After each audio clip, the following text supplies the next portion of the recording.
Hi bakers, welcome back to Global Bakes. I'm Tanya and I am back with part 3 on my sourdough starter journey. I went to bed last night after feeding this starter. Hopefully you saw part 2 of my sourdough journey. If not, I'm going to go ahead and put part 1 and part 2 up here for you to check out so you can see when I created the starter and the first feeding of the starter yesterday. I fed the starter about 9:30 yesterday and I thought it wouldn't peak for at least 24 hours. This is the very beginning stages, the first couple of days. So I thought it wouldn't peak for at least 24 hours and I would have till this morning.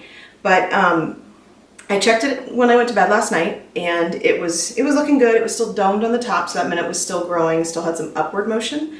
But when I got up this morning, I got up at 4 a.m. and it had peaked here. You can see on the side of the jar how it came up to about this level and then it fell. So when it falls like that, it means it's run out of food. It doesn't have enough stuff to keep growing, so it's going to fall back in on itself. So a lot of people say it is best to feed at its peak, but it peaked in the night when I was getting those couple of hours. I don't get a whole lot of sleep, but the precious sleep that I do get, I really need. So sometime during the night it peaked, and I'm going to have to feed it now. When it's not at its peak, it's fallen, but hopefully it's still hungry. There's a lot of bubbles.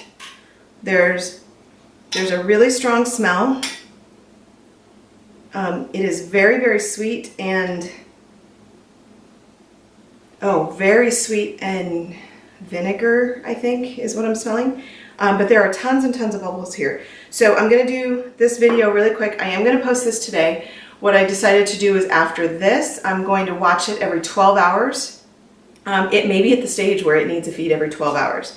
So I'm going to go ahead and do that. I'm going to do the same thing that I did yesterday. Again, I got up at 4, so I need lots of coffee. I'm going to do the same thing I did yesterday. I'm going to weigh this out. Stir it up. There wasn't any water separation that I had yesterday. Looks like it's a little bit more moist at the bottom. Sorry if you don't like that word. I'm going to weigh it and see what we've got here. Okay, looks like we are at 275 grams.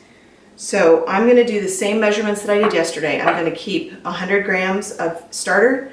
I'm going to add 100 grams of water and 100 grams of flour.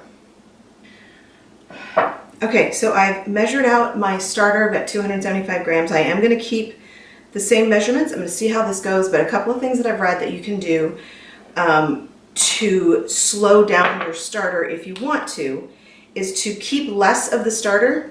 So you would maybe use 100 grams of water and 100 grams of flour, but only keep maybe 50 grams of the starter. You're still keeping the yeast and the bacteria that's building up, and you're still carrying that over, but it's going to slow it down because there's less food in there. It's just going to take it longer to get back up to the peak, so that way it won't peak in the middle of the night when I'm asleep.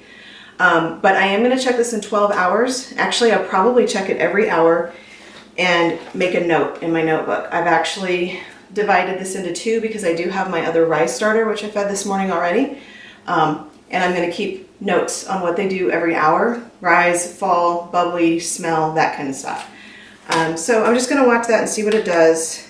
I'm going to stick with the 100 to the 1 to 1 to 1. Whoa. And it all just comes pouring out, which is fine. We will just pour some of it back in and see where we're at. That's 130. We want to go a little bit less. I will say my son walked by when he was getting his lunch for school and did not like the smell of my starter at all. But that was the other one, the one that I've added the rye to.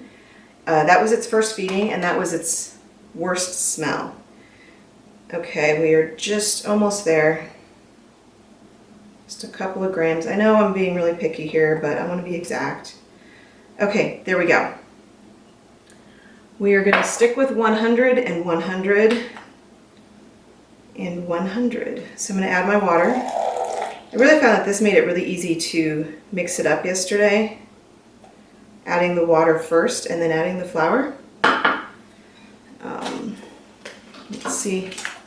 I did just have, oh, there's my spatula. So I will mix that up just a bit. It loosens that mixture, and then when I add the flour, it just seems more ready for me to mix it in. Now this one doesn't smell great either. By the way, I've decided to name my starter Stella. A lot of people name their cars, people name their boats, people also name their sourdough starters. This one is Stella. I have not come up with a name for my rice starter yet, but I will. Now I'm going to add 100 grams of flour.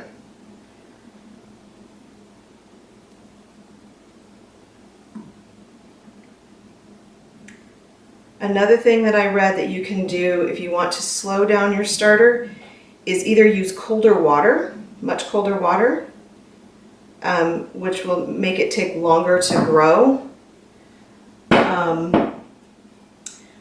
or keep it in a cooler environment. So you can do, there are a couple different tricks, but I'm going to go with the 12-hour schedule. I'm going to see if maybe I need to be feeding this girl every 12 hours and really get it started, and then maybe I can reduce the amount of starter that I carry over, I think is the method that I'm going to go with. And there we go. It looks pretty well mixed. Looks a lot like yesterday. What I will do is I will take notes and I will take photos of future feedings and future performance. Clean glass jar. Don't want to go back into the same jar. So the performance that I get out of this starter, instead of bombarding you guys with a video every time something changes, I will take notes, I will take photos, and I will potentially take a couple more videos over the next couple of days, put it all together, and I will have it posted on Saturday. So come back on Saturday and you will be able to see everything that's happened for a 48-hour period with this starter. My goal to post as it went along is awesome, and I love the idea of it, but videos every 12 hours might get to be a bit much. So, and there we go. There is Stella. We will get another piece of painter's tape. I got a brighter green this time.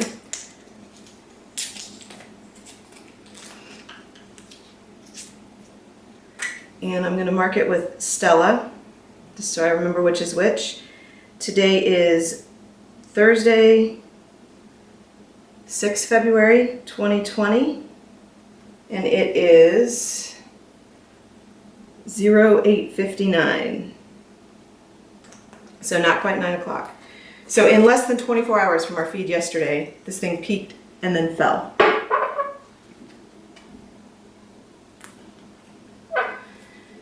Whoops, that's a little bit high. I'm going to put it down just a little bit.